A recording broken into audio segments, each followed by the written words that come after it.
And if you like, it's this one like really quick test where if someone asks you to look up and you just look up with your eyes, or you like look up like this, I'm not sure which one it is because it was a long time ago, then they can tell. I'm sorry, I have my cats in the background fighting. Perfect. That's fine. That's Coconut. But I got tested and they were like, yeah, you have too strong of a personality. You'll never be able to get hypnotized. I've like tried it like on an online thing before just to see if I could. And like I sat there and I was like, I can't.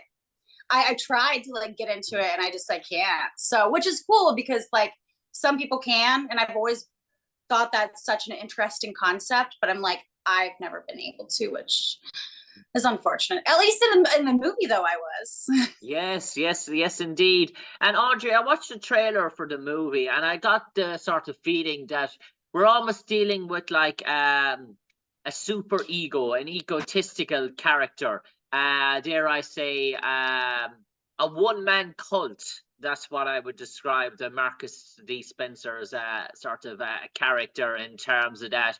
A man so driven by his own power, he almost thought he was godlike in terms of the things he was able to do. And Yes. you almost get that sort of a feeling that this guy feels that he's untouchable. And that's the irony in the film, that we finally see that nobody is untouchable. Exactly. I mean, he's definitely a one-man cult. He definitely uses his power to his advantage, and also like his career and where he's at in his career, and like how he's like the boss of Kim and everything like that. And which her name is Amal in the film. And he tries to actually hypnotize me at one point, and I don't want to give him too much, but he tries to hypnotize me at one point, and I will say I'm very strong-headed like myself as a character. So, but it's very, yeah, it's a very intense movie. He uses all of that stuff to his advantage, and he definitely, anyone who he thinks that he can like have a pawn in his game, that's what he does. And dare I say, is there a bit of frailty to the characters that he meets along the way? Are they sort of vulnerable? Are they susceptible? Have they sort of issues that going on in their own lives that makes them want to reach out and feel a need for belonging, that they sort of fall into his path, fall into his lure? And is your character, Sarah, one of those that is maybe lost in her life at the moment? So actually, it's funny. So like Kim Amal gets hired at his law firm, and she has a lot going on in her life. She's kind of figuring herself out, and she has a younger brother with disabilities. So she takes care of him on a daily basis, and I'm her best friend. And he actually is going to prey on her, but I get in the way and kind of mess up his plan.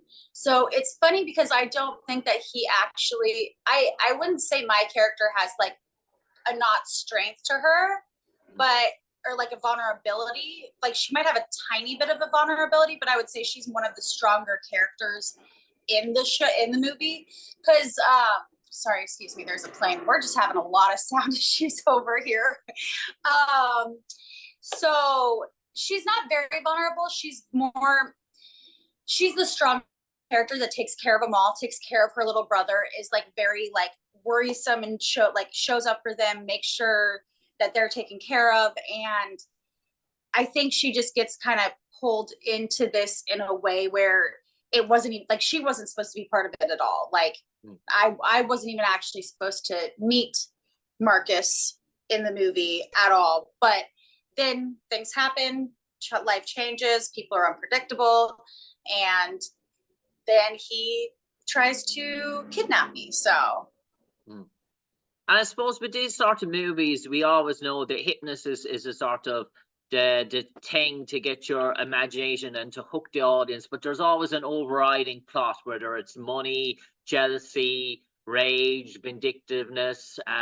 There's always a theme or a central motion running through the movie. And in the state of consciousness, is the sense, the plot, is it to deal with power, or is it money or lust driven? I think it's power and lust driven. I think it's a controlling aspect where it's like Marcus, he wants to just control everything and everyone in his life, and he wants women to fall at his beck and call. And I think he uses that very, very much to his advantage. And he tries to take control over women in his life. He hypnotizes a couple guys, but mainly everyone in it that he goes after are women. Okay. So I think it's more of a lust thing, because I think he's so like egotistical that like by doing this, he'll be able to have them all fall for him, as opposed to like maybe that's his vulnerable side where he knows that he can't get these women, so he has to hypnotize them to bring them into his essence, into his grasp. And as Audrey, I'll go on now and we'll talk a bit about the shooting of the movie in terms of location and the wrap of the movie from the time you got cast in the role as Sarah. Where did you shoot the movie? State of Consciousness, and was it a long production? Were there long days and nights? And was there some sort of heavy stunt-driven work that you had to do yourself? Yes, there was actually. I'll tell you about that in a second. So we filmed probably like 2 to 3 years ago in the Fresno area. It's kind of like, I'd say about 4 hours north of Los Angeles. We filmed. It was around there, Visalia, which is like a town away. And we did weekends shooting because of just like everyone's schedules. And I went up there 2 weekends in a row. And the days were quite long. The set was really nice, though. Everyone was super sweet. Production took care of us very well. But as far as stunts go, I actually had to get like dragged. I get chloroformed and dragged through like from the van, and he actually dragged me. Like I was like, if we're gonna do it, let's make it look like you're actually doing this, because I don't like to half-ass something. Sorry if I'm not allowed to say that. Yeah, it's fine. Yeah. Okay, cool. I was like, uh-oh, I'm a cusser, my bad. So he actually chloroforms me, then drags me down the pavement. And every time he dragged me, my shoes kept flying off and like would be quite a distraction, you know what I mean? And we took it probably 3 or 4 times, because every time my shoes would just fly across the screen, because they would like get dragged on the pavement and fly up. And at one point we're just like, we have to keep it in the film. Like the shoes aren't not coming off. So I like, and everyone was like, we feel bad for you, because you're just literally getting dragged across the pavement and then put into a van by your hands and your feet. So like, we'll keep it as a little like comedic part of the movie. And we kept it because it was like, it creates a fight between the people kidnapping me, which kind of helps with a little bit of just like, kind of like a comedic relief there when like something so messed up is happening. So that was definitely my stunt work with it. And then I think that was really all the stunt work, because everything else was more me hanging out with a mall, or I was captured and tied up with like all that jazz happening. But otherwise it wasn't really stunt work besides that. Okay. So Audrey, you said your dad for the premiere of the movie, Dad, on 25 minutes in, you need to go to the bathroom for a minute or two. You're not going to like this, and you can come back in and watch the rest of the movie from there on.